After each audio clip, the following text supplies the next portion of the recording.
Hey, how's everyone doing today? So I'm out here in the heart of Poland. I'm up on the White Trail. I'm doing a little trail assessment again, trying to just check on debris and things like that.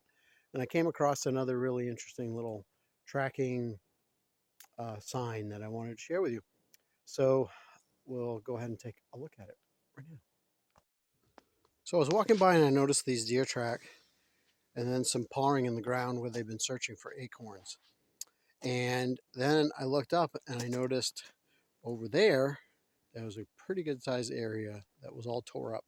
So these are white-tailed deer. They're foraging for white oak acorns because we happen to have a nice little stand of white oak.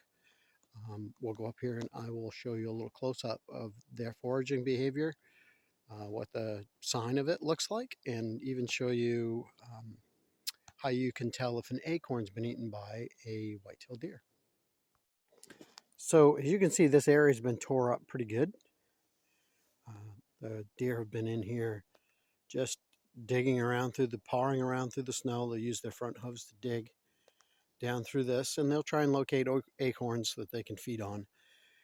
Now, other animals like porcupine and turkey and other things will also dig up and will feed on this. So you can't always be guaranteed that what you're looking at when you see this is white-tailed deer. So you have to look for other signs to be guaranteed. Down here we can obviously see that there's tracks. So that means that there were white-tailed deer in here and they were feeding. Of course, there's obviously some scat over here, white-tailed deer scat on the ground. But one of the things that really helps, and I'll show you in a second, is you can tell by the way the acorns are eaten whether or not these are deer or turkey will swallow them whole. Porcupine eat them differently, and so do squirrels and other animals that feed on them. So we'll take a look at this real quick and I'll show you what I'm talking about. All right, when white-tailed deer are feeding on acorns, they tend to be very messy eaters. They don't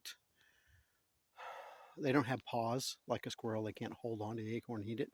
So the only option they have is to pick it up in their mouth and crush it between their molars. So that grinding action tends to make lots of fragments on the ground, pieces of acorn that are just landed on the ground.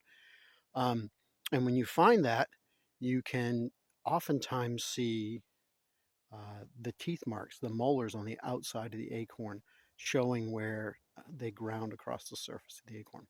So I'm going to show you that right now. So this is fragments of acorn down here on the ground. This is typical of white-tailed deer. Like I said, turkeys would just swallow this whole, so there wouldn't even be an acorn here at all. And squirrels eat them totally different.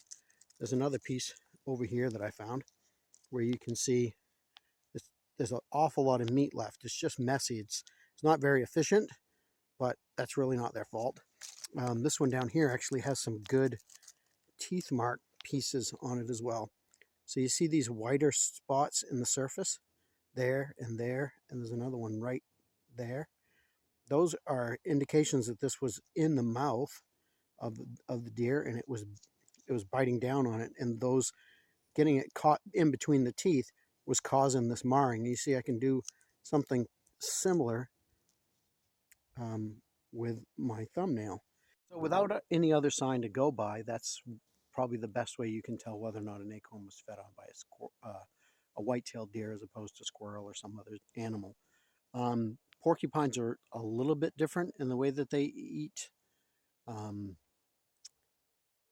acorns as opposed to white-tailed deer, but this is a sign that you can definitely tell.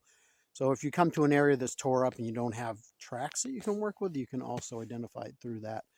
I hope you enjoyed this video, and thanks for watching.